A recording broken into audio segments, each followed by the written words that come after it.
You do realize we have the governor's dinner in an hour, don't you?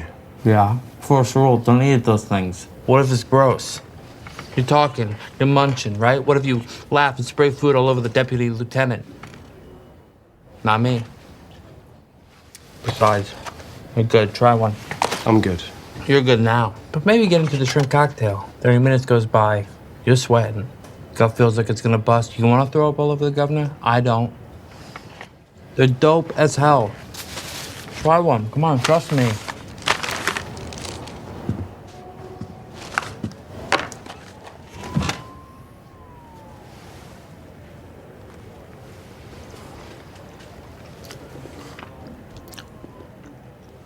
Not bad.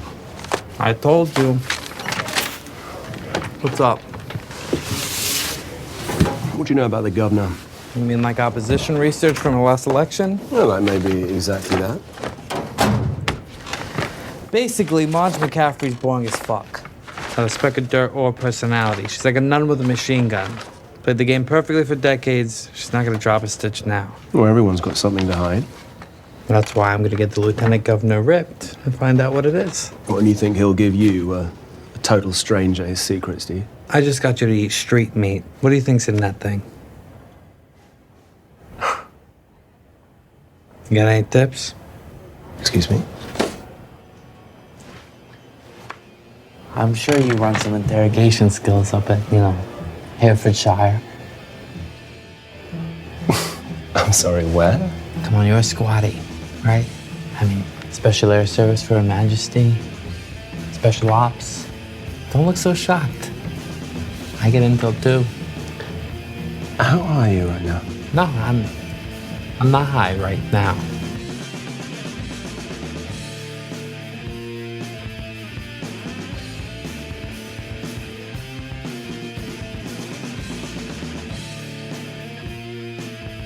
Hey, panelers, welcome back to the show. I'm Mark. And I'm Steve.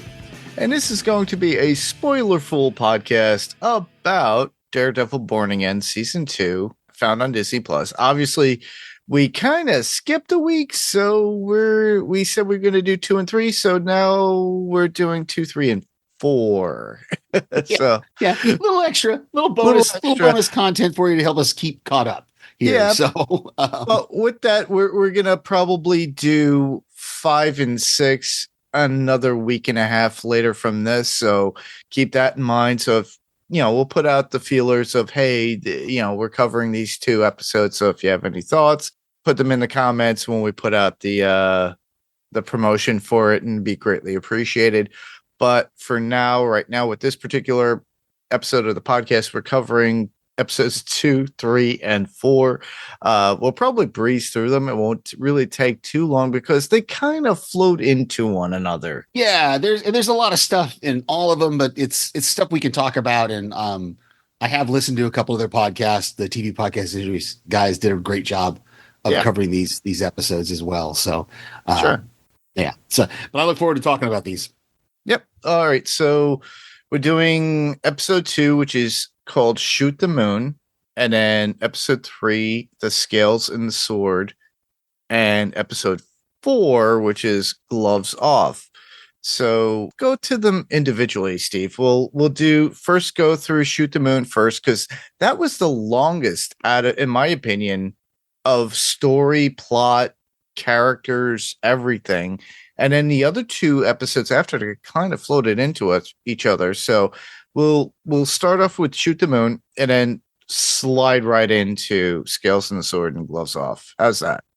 Sure. Yeah, that sounds good. So the synopsis for these episodes are they're all very short and sweet synopsis. So it's easy. For Shoot the Moon, we just have, they're one sentence each. So it's easy. Yeah. Fisk tries a new tactic to lure Daredevil out of hiding, and we'll talk about what that tactic is. Season 2, episode 3, The Scales and the Sword. Matt Murdock and Karen Page find new allies. And then, of course, episode 4 that just came out this week, Gloves Off. Bullseye adopts a new morning routine, and Fisk takes the ring. So, yeah, we have a lot to talk about with these episodes, but we can go through them, fairly quickly. I think, but I in general, I'm enjoying the season for sure. Yeah.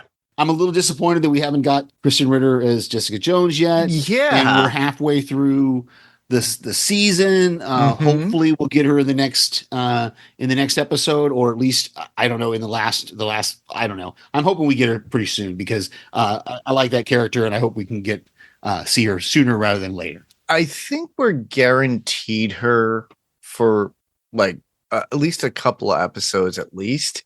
Yeah, I kind of was nosing around IMDb, and she is credited, I think, for 5 and 6. I don't know about 7 and 8. I didn't look that far. And there was like rumors and everything else with Mike Coulter about Luke Cage and the guy who played Danny Rand. So they're like trying to imply that we're getting more of a Defenders thing coming back eventually.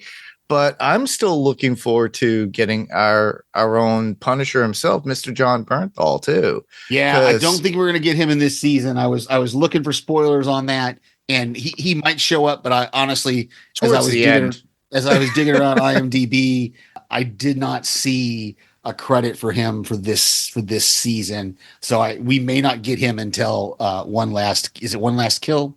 I think so. Yeah. At the end of the season, that's a little spotlight movie, everybody, that Disney Plus likes to do. So we're probably going to get that because that's going to be the movie before we get Spider-Man Brand New Day. So, and we know that Frank Castle's in there because if you guys haven't watched the trailer, come on, he's in there. It's wild. But yeah, so that's my only point I'll say of disappointment is I wish we'd gotten more of Kristen Ritter, but hey, you know, you can't get everything you want. So, but I think they've outdone themselves this season with the fight scenes are more elaborate. It's taking us back to Netflix. Yeah. They're doing a lot of these spin takes where I don't know if it's a one take or a one shot, scene. They do a lot of that spin where they spin the camera around. Yep. A lot of heavy handedness too in the scenes, the fight scenes.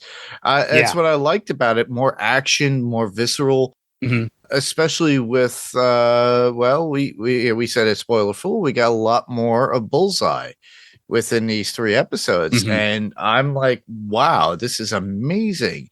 Yeah. And then on top of that, we got a lot of F-bombs and more mature for the audiences. Is definitely a mature or TVMA show. Disney is not pulling any punches with it, with the cursing and the blood and the violence. I'm not surprised. I'm glad they're doing it, but at the same time, embracing it seems. Yeah. So it's really cool. All right, cool. So the episode, we're covering right now for episode 2, from my first impression, because where we took off from the first one, because we took a nice little time talking about that one. But with this one, it really deep rooted into what was going on within Matt's world, as well as Fisk. We do get to see not Eugene. I keep saying Eugene, but it's Benjamin Poindexter, Bullseye in the church after we see Matt watch Cherry being wheeled out with the ambulance for the last episode, the first one, and him seeking Sister Maggie and seeking absolution and, because he betrayed people and himself. I thought, wow, okay, something's going on with Poindexter. So he's trying to, I don't want to say he's trying to be the good guy. Maybe he's trying to make a more Frank Castle type of approach. I don't know. We'll talk more about that because we get more of his character development in the Gloves Off episode, particularly. But I think it's good that we see. Yeah, it's good that we're seeing Bullseye and we're getting more into his character because we got a lot of him in the first season. But we didn't get a lot of questions answered in the first season, So I'm really, it's really great to see more of Wilson Bethel, the actor who portrays him. I've said it before. I loved him. He had a recurring role on Criminal Minds. That was really good, and just everything we've seen him in has been great. It seems like they're really branching out with these characters. I always said it, the street level characters of Marvel were always great. The idea of Fisk always still being involved, not only within Daredevil, but also with Spider-Man. I'm hoping that will branch out into the cinematic universe, because I would love to see D'Onofrio involved, and same thing with Charlie Cox. We already got Frank Castle in there, so we got Bernthal and already involved. If we get more Jessica Jones, that would be great too, because a little tidbit and note and side note, not to digress everybody, but on her Instagram, she posted that she kept the original leather jacket from the original Jessica Jones series. And the new prop person for the show created it based upon that jacket. So basically, she owns the original jacket. She goes, I permanently borrowed it. And and then the other person literally recreated it for the show.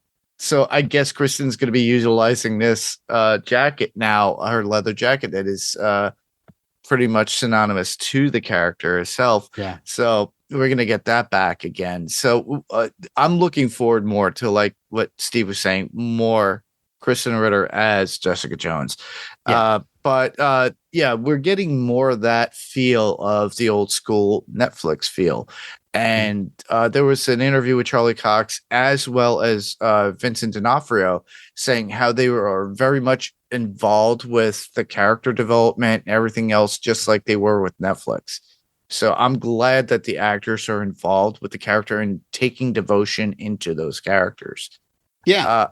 And with that, we got something that got answered within this particular episode, Steve, that you questioned last episode of the podcast about Fisk. Fisk's advisor telling Fisk to tell the world that Matt Murdock and Daredevil are one and the same. Yeah. Buck, he has this discussion with Buck where Buck says, well, why don't you just tell the world that because we wondered if Buck knew the secret, and obviously Kingpin has shared that with Buck, but Kingpin is he doesn't want to do that. And I'm not sure why. They don't really explain why. So he ends up doing the almost kind of the opposite. He kind of comes out and he says, hey, Matt Murdock is a hero and he's missing. And so we have countless people asking, like Christian Duffy in it's either this episode or the next episode. There's several people that are just like, well, did Frank Castle or Daredevil kill Matt Murdock? And then I have that line. The only quote I have from the episode is the one where Pal says, I'll put Matt Murdock in this office and I'll put Daredevil's head on a spike. And Kingpin kind of smiles at that and goes, well, either one would be fine, because Kingpin knows they're the same person. So I thought that was interesting. That was an interesting tactic for him to take, because even Karen Page says it. Now both sides are looking for you, both the people that love Kingpin and those that hate him. Are looking for the different aspects, the dual aspects of you. And of course, the anti-vigilante task force, they don't like either one of them, because Matt Murdock was against them as a lawyer, and then Daredevil, of course, is against them as a superhero. So it's interesting to see how this is progressing through the season. So especially everybody, all the like in the last episode, all the task force people that find out that Matt Murdock is Daredevil end up getting killed. Yeah, they do. So, Which is funny too, because within the comics, not to segue into the comics, but in the comics, Fisk does find out that Matt Murdock is Daredevil. And in the same format in the comics, they do this within the show, which I really do like. I think it was a Frank Miller run where they actually had that involved. So that would be cool. Yeah. And for those of you comic book fans, Frank Miller actually has a book coming out. He's been doing book signings. So if you get a chance to meet him and do that on his tour, do so. Go grab one. I pre-ordered mine, unfortunately, because I couldn't make it to Barnes and Noble in Manhattan. But he's doing a hotel all of his writings and everything else, and that could go all the way down to the Dark Knight series originally. And enough about comic talk, but back to the show, and Fisk telling the world in an expose telling that Matt is alive. And no, he doesn't say that. He doesn't know Matt's alive. He says Matt is missing. He says he might be alive, he might be dead. He says we don't know. He's out there. We need to find him because he's a hero. So yeah, and he has a hotline. Yeah, and he's got the city mobilized to find Matt Murdock, and he's got the task force mobilized to find Daredevil, and so yeah, it's a pretty cool little thing. 555 Murdock. Yeah. Is that what it was? I didn't pause. I did. That's kind of cool. Yeah. So let's talk about Daniel Blake. Oh, Mr. Blake himself for a second here. Mr. Michael Gandolfini. Yeah, we're gonna get some more of him in the next couple episodes, but I really liked the scene between him and BB where he cooks her the French food. Yeah. I did note one thing though, when Fisk comes to his office, and I didn't notice in the next 2 episodes whether this has been fixed or not, but he had a Post-it note on his door with his name and his title of deputy mayor, because he doesn't have a nameplate on his door yet. I thought that was an interesting point. And when we transition from the episode 2 to episode 3, we're going to see that he goes from having, and maybe it is fixed by then, but just you don't see it in 3. But like in episode 2, when Fisk is visiting him, he doesn't really have. His office isn't furnished yet. He doesn't have anything on the walls. He doesn't really have anything cool there. And then in the next episode, we're going to see that his office is now decorated and he actually has an office. And so I like the interaction between him and BB, where he basically tells her that I know you're the one who's leaking information, but I don't want to get you in trouble. I don't want to get you killed, and this is going to carry on through the next 2 episodes also. Yeah, it literally is like, it was his nice way of saying, he goes, "You've done a lot for me. You cleaned up my place." Basically, she looked out for him at one point, but still playing the double agent. And she kind of acknowledges it to some degree, but she doesn't out herself in any way. He kind of points it out that, it was from within the building, possibly from his laptop. Mind you, he was already talked about this by Fisk and somebody else. I think it was Buck. Sheila. No, it was Sheila. Sheila asked him. Okay. Sheila, and that's when he deletes it off his laptop. Is when she asked him, "Did you have this footage on your laptop?" And he's like, "No, of course I didn't have it on my laptop." So yeah. So apparently he knew. It's like, okay, it's got to be because BB is involved with the media. Obviously, we know this. I didn't figure it out in the first episode, but now I think I said something in our coverage of the first episode is how do they not know that she's the City Without Fear website person? But I guess what I realized in this episode, because she says, when he brings he sees it's a working dinner, she says, "Well, I thought we were going to edit the latest BB video together." And so I think what she is she, on one, like you said, she's kind of a dual agent, because on one side of it, she's the propaganda person for the mayor, releasing all these great reports about how everybody loves the city and everybody loves the task force and all this. And then at the same time, she's also doing these underground mayor kingpin with the mask on. Stuff, So yeah. That's great. Yeah. And then we get AVTF head Powell, and we know him as Powell. And he's in charge of the AVTF. He's like the head of the guys that are in charge. Him talking to Fisk about getting Bullseye with Fisk's request. Then one of the other AVTF guys that are out there, who is Cole North, played by Jeremy Isaiah Earl, he got burned during that attack with Cherry and with Matt there that night. He's all burnt, but he's still healing, but he wants to come back to work. He needs that paycheck. He needs to come back. And Powell says that the group stating that the title of the episode, like, he puts it out there, mic drop, as you would call it. What was the episode titled? Does he say shoot the moon? I don't think he does say shoot the moon. I didn't catch that. I know he said something similar to it, but I didn't realize he actually said regarding what they're doing. So it's like, we're going to shoot the moon, blah, blah, blah. And I thought that was pretty cool. And it's a mic drop. I thought you would pick that up. I didn't. I was listening for it too, and I missed it completely. So I apologize. That's a good catch. Yeah, and I thought it was interesting. We get the scene of the task force arresting, Soledad, who is Angela's aunt.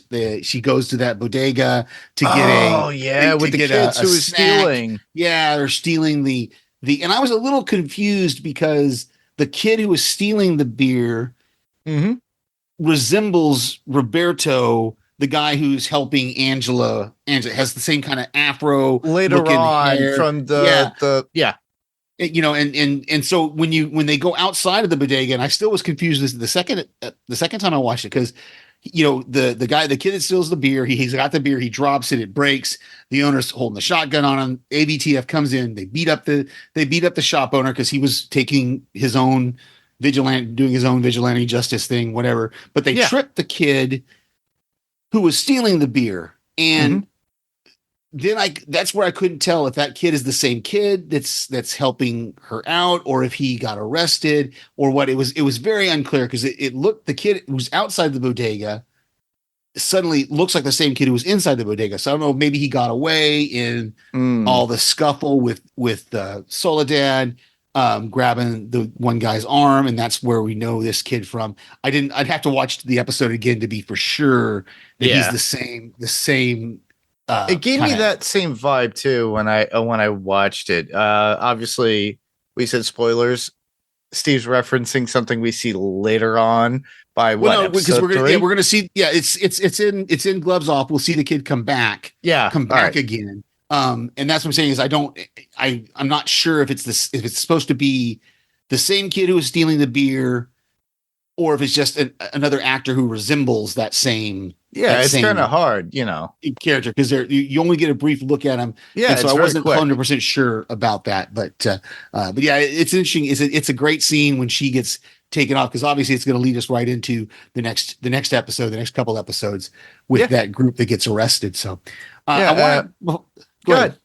Before we move on, I don't want to miss that wonderful scene at the end that is shot and edited so well, between where you have Vanessa when she has the bad dream and she wakes up, and she and Fisk are talking in bed, and at the same time you have Karen and Matt talking in their bed, and the scene is edited so well, going back intertwined and forth between, that I thought it was just a beautifully shot and beautifully acted scene for those four actors to be working that way, to where it's almost like they're in a scene together, but they're not, But and so they're also really kind of like having a conversation very similar to one another, right. The situation.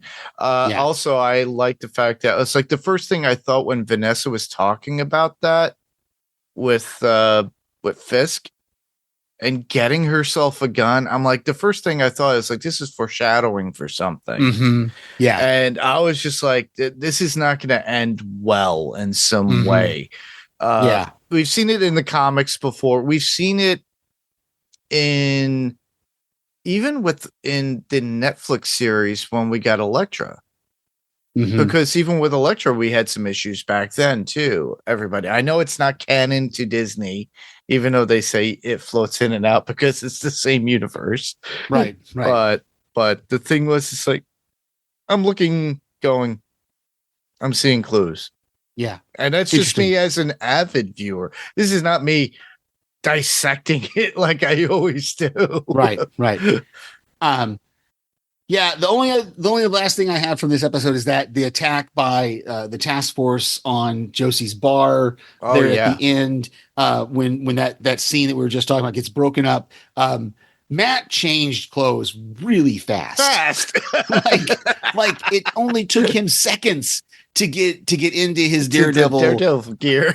Yeah, and I'm just like going, is he got a speed changing room or something? Is it like the Flash? Does he have a ring? Yeah, I'm just like, it was crazy, because it's still, the song is still going, on the record player. And this is I don't want to say my only criticism, but this is one criticism I will have of the way this episode ended is every other time we've seen the task force specifically go after Daredevil, they have a huge contingent. Okay. And this time there's only like what, 5 guys? It was like maybe between 5 to 7 guys total. That's it. That's all that came to the apartment, to the building, because he gets down on the street and beats up 2 or 3 of them pretty quick. And then beats up a couple inside the apartment, and then Karen beats up one and captures one. And captures one. And that's how we end the episode, is with her. Oh, well, now we're hunting them. And I'm just like, wow, you've leveled up, Karen. Like, I understand she's been training with Matt for months and learning how to, and maybe the guy went a little easy. That's in the next episode that we find out that he really wants to give them information. That flows right into the next episode. But that's all I had for episode 2. The one thing I did like, there was one scene with Poindexter coming out of the elevator during that time. I forgot to, I totally forgot to mention that the old cops protecting Cherry, and we haven't seen them come back yet. Nope. So that's got to be something we're going to see. That was an intense scene for just this episode alone. I thought that was pretty creative and good. Very usual suspects, like with him coming down out of the ceiling and shooting the 2 guys in the head, very, very much like that Usual Suspects scene with Stephen Baldwin. So, and then we got Angela talking to her mother about her uncle Hector, and putting in. Angela's not happy about Hector putting on the white tiger mask, the necklace, and everything else. We do see her looking at it, and it kind of alludes to, there's a lot of foreshadowing. Again, it's a lot of foreshadowing here of Angela seeing the pendant and the costume. And it's somebody that's in line, possibly. At Kirsten's office. I like that. And then we get a whole bunch of things in between. We kind of glossed over it, which is fine because it kind of moves on, and just like, like Steve had said, it's like even Karen is taking a play out of Fisk's books for themselves by taking the AVTF kid. And it's something out of like Reservoir Dogs by the time we get into the next episode, everybody. It's a little bit, it's really kind of cool. But that does lead us right into episode 3, which as you said, the title is the Sword and the Scales, the Scales and the Sword. And we get a lot more information about the Safer Streets Act and what exactly that entails in this episode. We get a lot more the judicial kind of things around it, to where actually I guess it's the next episode where they break into the Kirsten's office, but we hear, we've got the governor talking about it. We've got Fisk talking about it. We've got them doing all these different things for the Safer Streets Act. And then there was one thing I will say that it was a little confusing to me, and I'm trying to figure out the exact timeline of this day, because I think this episode pretty much covers has to cover one day, because it must have been after mid. Okay, this is what I'm going to think. Okay, because it was dark, so it must have been after midnight when the task force attacked Karen and Matt at the bar. Yes, and she kidnaps the guy and gets the key card, because he says this key card will get you into all the doors, but they change the code at midnight. So that says whatever time they're sitting at right there has to be after midnight. And it's got to end before midnight of this day. So this whole episode covers, 20 something hours, right? Yeah, exactly. Okay. Because we see daytime when Kirsten finds out that the trial's been moved up, and apparently the trial only takes one, she goes and meets her client, and the same day Daredevil, they find out they get the trial on TV. They see it. Everything happens in the trial. And then they have to go and infiltrate and do everything. It's almost an episode of 24 with Kiefer Sutherland, where they have to actually get everything done. They packed a lot into this one episode, and breaking down almost every hour to a certain point. Because there's a point we also have the governor's dinner is in there, and that happens in the same time frame as all these people are attacking when they're getting into Red Hook. Daredevil's getting into Red Hook. Yeah. So it was a little that was a little convenient to me, Or story wise. confusing to other people too, because if they actually gave times, like you know how with 24 like they would give you the used to show the ticking clock. time, that would have been perfect. I think it would have been a good opportunity, but I don't know if they really wanted to show that. But yeah, I think it would have been an interesting story motif, and I don't know if 24 has copyrighted that thing. I don't know. But it would have been interesting. Does it too. So by the way, okay, yeah. So maybe if they were like counting down or something, like if we had a moment where, because Matt punches the guy and says, "Well, if you're lying to me, I'm going to be very unhappy, and I'm going to give you back to your buddies, and you tell them that I kicked your butt and left you out by there. the way, I'm going to hit you so hard. It's like Karen's going to take you out. I'm going to knock you out. So and that guy's name was Saunders, and we haven't seen him again since. So I don't know if we're going to see that character again. But I just thought it was very. There's a lot of stuff that's packed into this day, and then Kirsten gives her and this is one of the things I will totally agree with. The TV podcast industries guys talked about this. It's a little convenient by the writers that Kirsten is able to give this very detailed memory of walking through that structure. Yeah, I know, right? Okay, I'm sorry. I walked from my bedroom to my toilet and I forget where.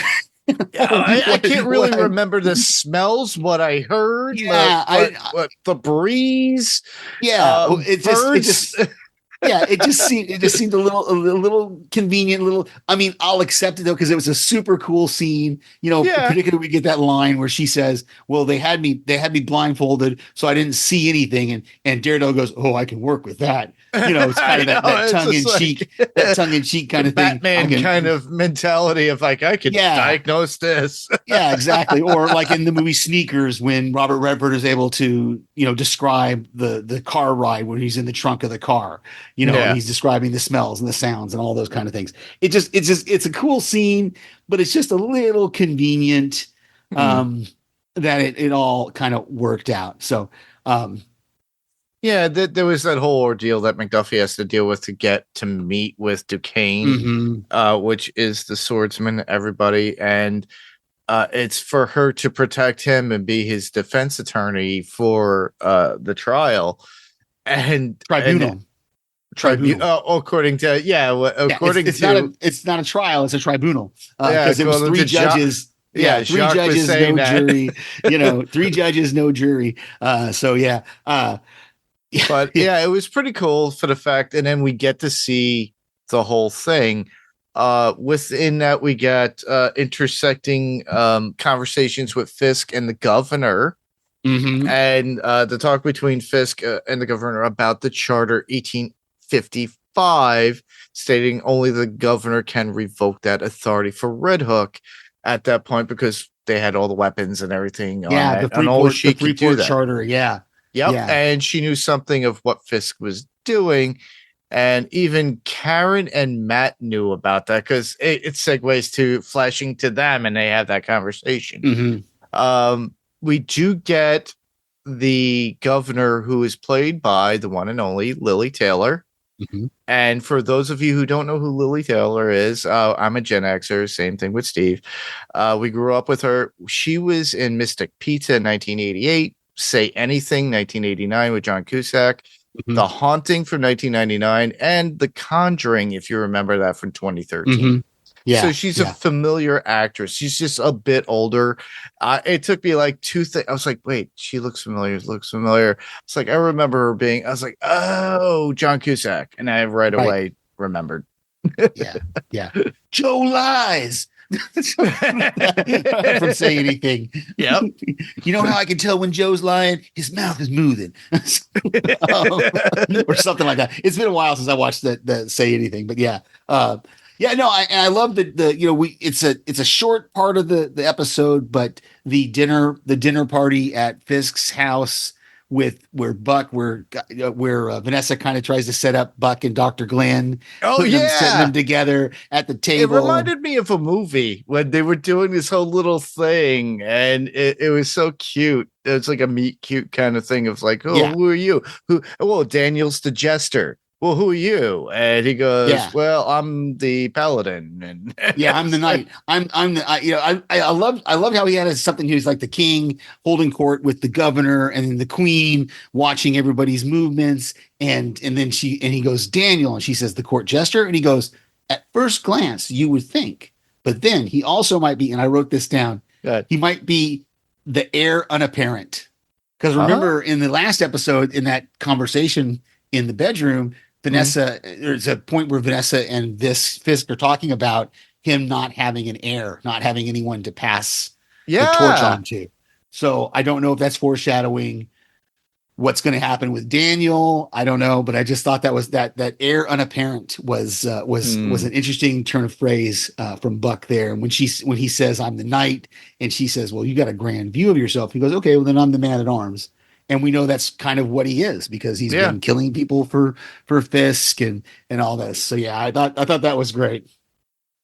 Yeah, I thought that was pretty cool. It was a really nice meet cute kind of moment too. If you think about it, it'd be funny to see Buck and her get together. yeah, it would be interesting. We get the watch coming back. Matt hearing the watch and knowing that the guns are there, and that's literally counting down to something out of Speed with the using a wristwatch as well. Yeah, kind of. I can see that.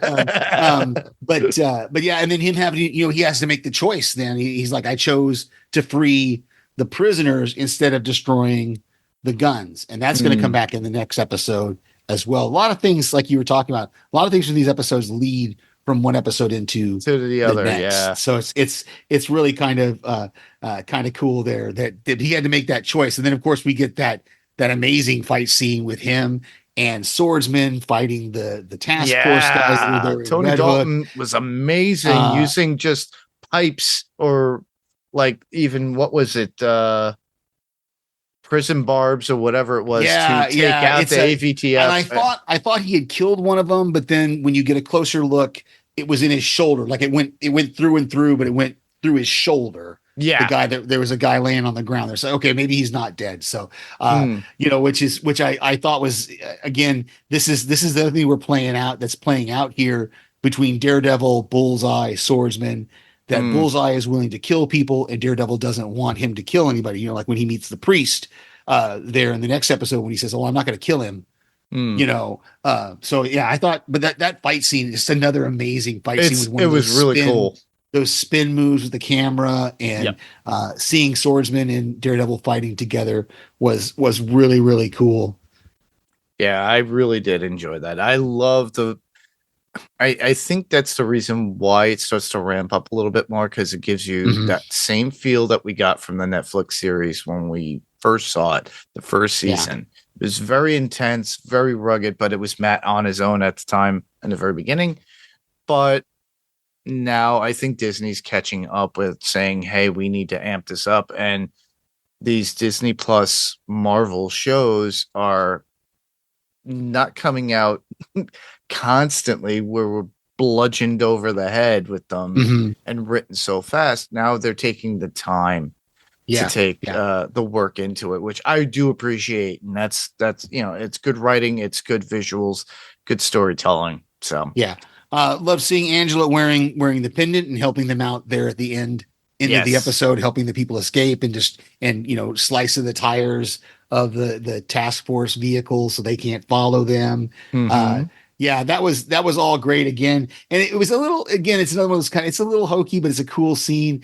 Why didn't Matt and Karen just go with them in the truck? They have to, I guess, because they didn't want to leave Karen's car there or whatever car they were, that green, whatever Jeep SUV, or hybrid SUV they were driving. I was just like, why don't you just go with them? Why are you taking the time to run and go get your car? Like it was a little strange. I mean, like I said, maybe they just didn't, maybe they didn't want people to know where they were I don't know. It just because the one woman, Josie, says, "Oh, I have a place we can go." And so then that's when Matt and Karen leave and go get the vehicle. But yeah, it was maybe they didn't want them to see where Daredevil was. I don't know. It just was a little, which is weird too, because next episode we see Daredevil there in full costume and cowl talking as they're doing their tributes on videotape of explaining what had happened to them. I'm not sure. Yeah, it's kind of weird. Why did they have to go? Anyway, like I said, it was just to not leave the vehicle there so that they wouldn't be able to trace it. And the fact that, it's like, also you talk about Josie. Josie was the bar owner where they were staying. That's where they were living at that point. That's when everything happened. Yeah. She was forewarned too by the local police before the AVTF show. That detective Amy came and told her, which was a little like, why do we need that? Maybe just so we know that Amy isn't in favor part of the task force. I guess because maybe she's going to come back later. But that was cool to again. That was cool to see Detective Amy coming back with. And then we get Fisk has Powell blow the whole Northern Star in the harbor. At that point. just blow it up. With sending the crew, like Mr. Charles told him at the beginning in the first episode. Mr. Charles said, "Well, whoever unloads the stuff off that boat is going to have to be killed." And that's all the Russians that they had hired at that time. They're just like, "Hey, pay us so we can go home." And they're like, "No, go back to the boat." And the guys just go back to the boat and they end up getting killed, which again is going to lead us into the next episode as well. I just have one thing for this particular episode. I got one quote. And I've got two. So go ahead. I'll let you do yours first. Jacques Duquesne saying at his trial at that point when he's being convicted, he goes, "For the entertainment of the masses, presented in all its ugly glory by those hands that holds the scale." Yeah. So wow. I just got a couple here. When Buck is meeting in Daniel's office, and Daniel is talking to him about what he used to do and stuff, and what he's going to do, how he's going to find out dirt on the governor. And Daniel says, "I just got you to eat street meat." So, which I thought was, I'm watching at the time going, this guy, why did he just take that hot dog and take a bite out of it? I know there's nothing wrong with it. It's just, it was just funny. And then at the very beginning of the episode, Karen says to Matt, "I did a little recon," and Matt stops and goes, "Recon?" I know, right? Like, when did you start military speaking? So I thought was really, really cool. She hung around Frank too much at a certain point. I love that there's a mistake. If you read the quotes on IMDb, there's a mistake. Someone attributed that line to Sheila Rivera, which is incorrect. It's actually Karen Page. That Daredevil says, "Oh, you're beginning to look like Frank." And she says, "Well, you gotta know your enemies because they might be the only people you know," or something like that. I didn't write it down because it was funny that it was attributed to the wrong character. That's all I got for episode 3. So yeah, same here. I kind of threw out everything that I could think of within that, and like we said, that 2 goes right into 3 goes right into 4. And it's attributed to what Derek and John were saying when they posted it on Facebook, like at least about a month ago, saying how they had screeners and stuff for TV podcast industries, but they stated how that it ramps up and it just goes and it flows and we get the same feel. I'm starting to feel that now. Yeah. So I'm really glad that this is where we're at with this. We are going to be getting more stuff later on after we do cover Daredevil, because The Boys has released. The Boys has started. I watched the first episode. I don't know if I finished the first episode. So me neither. But we will be covering that. Everybody, we will probably do it 2 episodes at a time at that point. So that way it depends on when we start up and when it finishes and how it's looking at that point. But on to episode 4, Gloves Off. Yep. And again, I I think I just loved both times watching this episode. I love the beginning.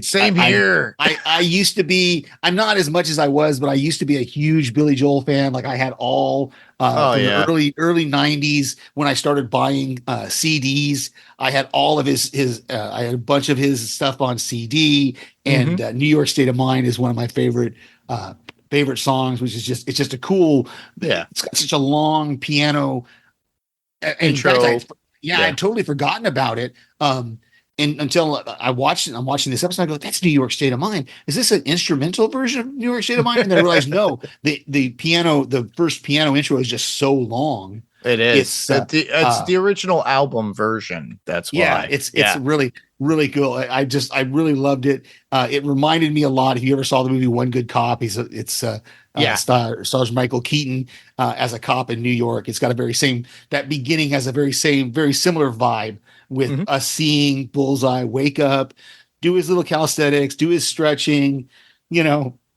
make his breakfast and everything, and doing his fingers. His hands. Yeah. So I thought that was really cool. And then we see him go to the diner, and I have to ask a question. Yeah, you know more about New York than I do. Do diners in New York actually have live lobsters? Like some do. Okay, because in the second time watching it, I'm like going. The first time I watched it, I was like, are those live lobsters in that tank? This is like a dive diner, like a burger joint. It's got lobsters in a tank. Nope, you'd be surprised. Well, and then later the guy that Bullseye takes the sauce from that he puts on the door is eating lobster. Yeah, and so I'm like, okay, I guess they have live lobster. So I definitely wanted to ask you because you're more familiar with New York. I just thought that was a strange. Maybe because I live in a landlocked state, so it's not normal for us to see like fresh seafood in a tank. It's New York City. It's just how it is. It's open 24/7. If you go to a diner in the middle of the night, you could have breakfast at 2 a.m. or you could have lasagna, or you could actually go. Yeah. Now in Staten Island, it's a little bit different. Certain places would have it. But in Manhattan, that's a little bit different because you're talking the major part of the city. So you would have certain diners down in the middle of the city, downtown, whether it be the west side or east side, and they would have that. Yeah. Okay. That sounds. I'll take your word for it. And I've never seen anyone in my life open a straw the way he opens that straw. Same here. I have never seen someone get it right. tear it. I have never seen someone tear a straw from the middle and take this. I'm like, how did he do that? Like, I'm the guy pounding it on the table. Exactly. Why is the paper stronger than the straw? And it's exactly just like, right. So I just thought that was funny. And then of course we get another brutal fight scene between him. My God. And very creative too. Yeah, he's throwing forks around. He's throwing spoons and thermometer. Yeah, the thermometer. He threw. Like I said, he throws a lobster tail, the lobster claw. It's just wild. And then the coin. And then he leaves the coin there. And I'm not sure if that was on purpose. Because I think it earlier in the episode, he's always twirling that coin. Well, and he had another one. So I think he has several of them from like every time he went to that church or does something. I'm assuming that's a Catholic thing. Those little coins. I think because it's something specific to that church, probably. Yeah. See, I thought that was all super cool. And then again, I think this is interesting too. He calls and says that he saw Frank Castle. That's how he wants to lure them to it. But then the task force guy recognizes him as Bullseye. So he draws the bullseye on the doors as he's leaving, just to make sure. I don't want anybody else to get credit for this. I want to make sure that I get credit for what just happened here. And exactly. That was really that's Ben Poindexter doing what he normally does. And Also, it was a good mention for Frank Castle at that point. Mm-hmm. And the fact is, like, okay, he's still in the mix. He's still part Yeah. of this universe. Yeah, I think he's been mentioned just about every episode, because in the last episode, in episode 3, is either 2 or 3, I can't remember. Karen says something to Matt about, well, do you think Fisk has killed? Oh, when he's talking to her about that, she's like Frank, and she says, well, do you think Kingpin has killed him? And Matt's like, no, there's no way. And how can you be so sure? Because he would have paraded his body out and sing it to the rooftops. Yeah. And everybody. So yeah, I thought that was again, we're getting mentions of Frank Castle. That was when I went on my deep dive of trying to see if there's any, unless it's a secret that they're keeping under the wraps. It does not look like we're going to get Punisher in this season, but I'm not saying that for sure. I'm just saying that my investigation, I didn't find anything. Generally, with all the talk and everything, usually it's a whole bunch of hype, and then we'll get it at the very tail end. Yeah. Because what did we get last season? The first season of Daredevil Born Again. He literally shows up towards the end with that big battle and fight, if we remember. You're right. Yeah. He was pretty prominent in the Netflix series because it was leading into his Netflix series. And then in this one, we didn't get him till the end of season 1. So yeah, you're right. Okay.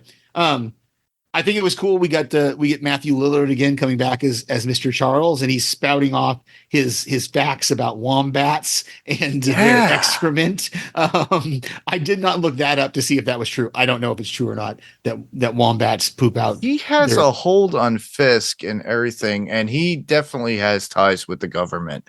Yeah, and he Absolutely. wants to. And Fisk is afraid of him. If you think about it, I don't know if it's fear or if it's just that he doesn't.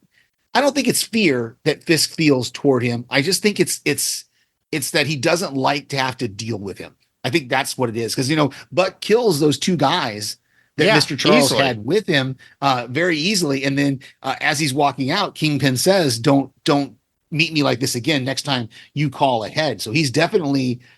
He's not gonna. I don't think he's willing to kill Mr. Charles like I was talking about in the first episode. I think he realizes he can't kill him, because he does have some sort of tie. Because I think the governor says your agency man was here or something like that. I'm assuming she's talking about Mr. Charles. Mm-hmm. And again, that's a reference to the CIA usually in these kind of shows. So. Mm-hmm. Yeah, it was just great to see him, and I just loved the way the way Matthew Lillard is delivering some of these lines. About why are these guns here? I have an existential question. Why are these guns here and not on their way to whatever country it was that he named? Yeah, because that was their deal. Yeah, right. And so but then this just leaves him there, and I'm just like, well, okay, I guess that's all we get from Mr. Charles this episode. Exactly. It's like Matthew Lillard's only there for, spice. Yeah. Just bring him in a couple of times every few episodes to remind us that he's around. And I love my Matthew Lillard appearances. Trust me, everybody. I just love that guy. We get the talks about the boxing match that's going on, and of all places that it's being held is in Matt's father's old gym. Yeah, and Hell's Kitchen. Gym. Yeah, it's that reminder that Kingpin and Daredevil come from the same place. They both came from Hell's Kitchen originally, so those ties are still back there, no matter where they're at now. So I thought, that was interesting. We're getting a lot of flashbacks to. Again, to either the Netflix series or maybe it was in this season. I can't in season 1 of this show. I can't remember if we got young Matt and his dad. Yeah, and we're getting visions of young Matt when he goes to the church. He's reminded of when he was at the church. He tells the priest that. We learned that Poindexter did not kill the priest, which was I wasn't sure, honestly, because we didn't see that priest again until now. So it was good to see that Poindexter didn't have it in him to kill a priest just out of spite. But and he gets the information to find Bullseye, to where Bullseye is staying, is living, and we have another fight. I didn't notice it in the first time I watched it, but did you see them do the double punch Yes. where they punched each other at the same time. I thought because that that's was, how they both are very calculated. yeah, And it shows you how Matt is very calculated as well as Poindexter. Well, And he it just, does even they're a match. even he when he leaves the church, he flips that coin and it lands in the in that bowl with all those other coins, and we're like, so we're seeing that their powers are very similar. I think probably Bullseye probably has a better handle on like firearm, and he's able to bounce. He does more of bouncing things off trick shots and more trick kind of things. We see Matt do a little bit of that with his truncheons, where he can bounce them off walls and stuff, but not to the elaborateness that Bullseye does. So, but they're definitely they're very similarly matched. And I think that's just that's a throwback to the comic and to the Netflix series. Again, they're just very evenly matched. As characters. So. Awesome. We get a little encounter. We brushed over it a little bit. The whole meeting at Karen and Matt's place, but Matt is still dressed up as Daredevil in the cowl and the costume, right? Because he doesn't want anybody to know who he really is. And even the people Angela's there too, and her aunt is there. Hector's wife is there giving a testimony. I think he also did that because remember they've pulled Kirsten in now, but Kirsten doesn't know that Daredevil is Matt. Which is kind of because I can't tell a difference in his voice. I can't tell him doing like Christian Bale would do a different voice when he was Batman and when he was not Clark Kent, Bruce Wayne. But I don't hear that in Charlie Cox's portrayal. I don't hear a different. Maybe it's slightly different. Maybe it's just different enough that Kirsten hasn't figured it out. But I think that's so we get Kirsten meeting the first mate of the Northern Star and and finding out. Unfortunately, we also get Buck killing the two U.S. Marshals and the first mate of the Northern Star towards the end of the episode, because that's the guy. Pal comes up on the corner of the ring and tells Fisk that Christoffy is taken care of. Yeah. So that's when he sends Buck off to do that deed, and Buck doesn't want to go, but he's like, no, I need somebody I trust to go do this kind of thing. Which I thought, again, it's just in other words, he has a lot of faith, and I forgot that Buck was in the first season as well. It's confusing because there was so much going on in the first season of Born Again. Yeah. Because we were trying to get back to basics, everybody, with a Kington. Because from the Netflix show all the way back to this again now. Yeah. So he's got a lot invested in Buck, to where I could almost see Buck taking over the reins if something happened to Kingpin, or even if Daniel takes over for Kingpin, he might keep Buck on as that man at arms, that second in command. And maybe that's the role that Buck wants to fill. Is he doesn't want to be the guy who's in charge. He just wants to be next to the guy who's in charge. He wants to be the what would you call it? The lieutenant. The lieutenant's not the right. Like the man at arms, the knight. But he wants to be in the know as well. That is true. So like Daniel doesn't need to be in the know of all these things for him to admire Fisk and want to work for Fisk. So it's interesting. It's going to be interesting to see how they progress through this season. And I didn't know this until TV Podcast Industries had started talking about it, that originally the first season was supposed to be 16 episodes.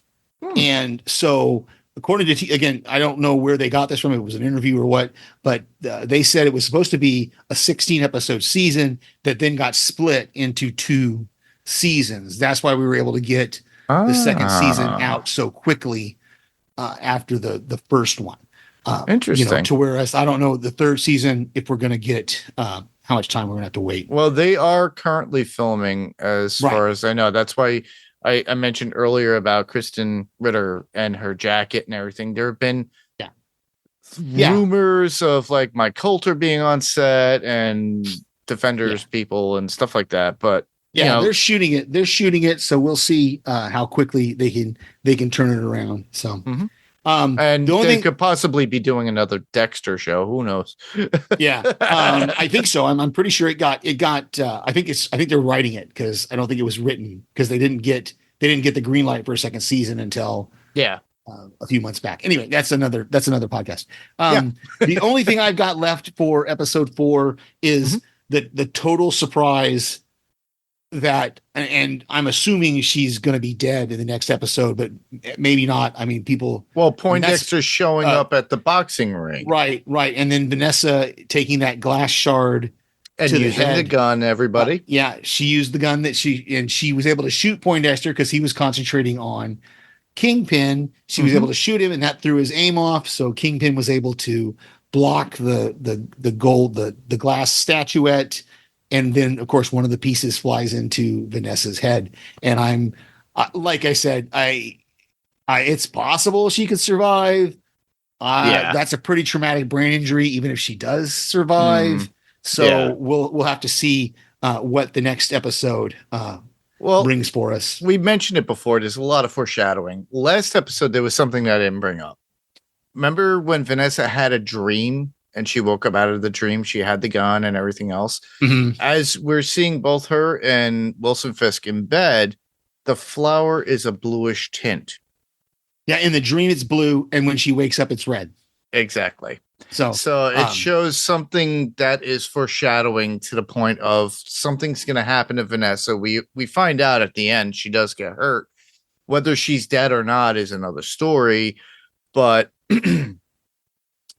she changes Fisk's role in the boxing ring too, to the point where she walks in, distracts him to the point where he just takes that guy out with one knockout punch. Yeah, the first thing is though, when she distracts him, he gets hit. He gets, because remember at the beginning of when he's getting his hands taped up, the guy offers him a mouthpiece, a mouth guard, and he says, "Oh no, I don't need it." He's never going to lay a glove on me. Yep. Right. So that's why it was so significant when the guy was able to land a punch that then Kingpin just went off. And you can see it was interesting watching it for the second time. I picked up more on the crowd.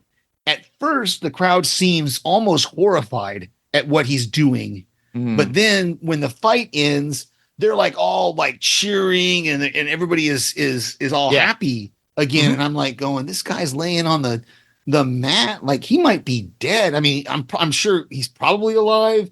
They were taking him off. He had his hands over his chest as they were taking him off the thing, so he might be alive. I don't know. I just thought it was interesting reaction by the crowd to go, and then suddenly, like you said, Poindexter shows up, and that changes the whole mood of everything. I just love how Fisk used the title belt to block the whole statue and everything else, and coming after him from Bullseye. It was a really interesting moment with everything, but we do get Poindexter in his apartment with Matt, because Matt tracks him down before that whole situation. Yeah. And he enters, and with the CD from the Discman was pretty cool. Like that whole scene where he uses that and he just kind of bounces it off against to get to Matt. And then Matt catches it. And so that whole, and again, that's where we get this idea of him. Poindexter Bullseye is trying something for redemption. He says, I've got to do one good deed. He wants to, and Matt knows it. He wants to kill Fisk. He goes, don't, and when he mentions about Foggy, because she goes, she made me kill that guy. And he goes, I don't talk about my friend ever again. Don't talk about him. Matt is taking it personally to the point where he could literally go off on Poindexter and just kill him in a heartbeat. I don't know. That's the whole thing, is he says he doesn't want to kill Poindexter, because remember that's at the beginning. So he throws him off the building at the beginning of season 1. Correct. When he kills Foggy, he throws him off the building, and Matt stops being Daredevil. I started rewatching. I didn't finish it, but I started rewatching Daredevil Born Again season 1 a couple of weeks ago, and Matt, he stops being Daredevil for a while because he does. Because of what he did. So I know he definitely doesn't. I don't think he does not want to kill Bullseye at this point. And he doesn't want Bullseye to kill Fisk, because remember, or Fisk to kill Bullseye, because Fisk pulls that gun and tries to shoot Bullseye, and that's when Daredevil shows up at the boxing match and knocks the gun out of his hand. Yeah. So that's where, and then Daredevil takes Bullseye out of the equation by, throwing him through that window, and they land outside, and then they both escape.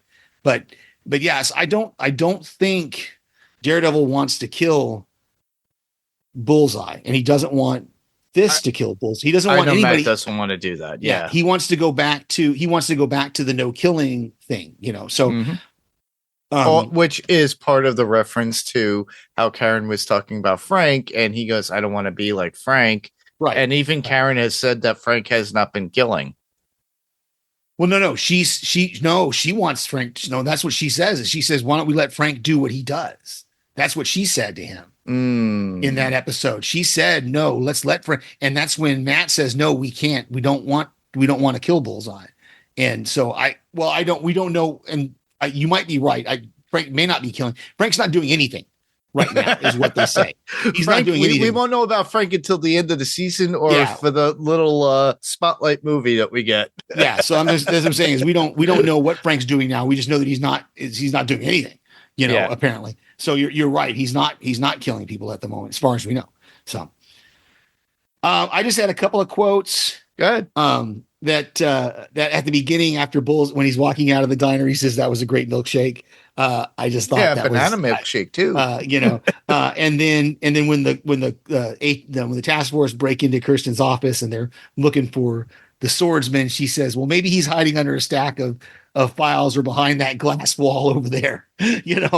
Like she's like, "Do you see him here? He's obviously not here anywhere." So that's where we get more about this Safer Streets initiative, where the cop says, we don't need a warrant. We don't even need to knock.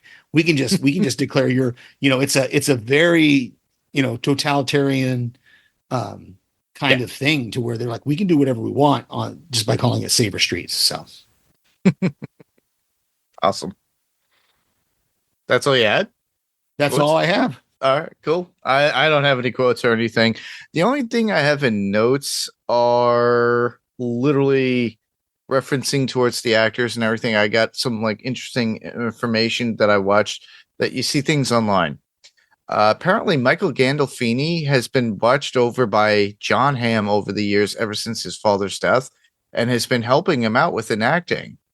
So that could be attributed to how Michael Gandolfini is playing Daniel within this, because he's got a good presence, and every time I see him on screen now, I'm feeling a lot better about him as the character. Yeah, and he's presenting it very well. I'm looking forward to seeing him in more work other than just this. And please don't stereotype him as a typical guinea from Staten Island. That it's like, we'll have to see. Hopefully, I mean, this is the first thing I've seen him in, so we'll have to see where he goes from here. Yeah. But other than that, that's about it. I think we kind of talked a lot about these episodes pretty quickly within an hour's time. An hour. So, a little over an hour. Right now, we're at the end of the podcast. We completed our coverage of these 3 particular episodes. We told you we'll be back within another week and a half, and we'll be covering episodes 5 and 6. So we'll let you know when to do that. But for now, podcast recommendations. Steve, do you have anything you want to recommend?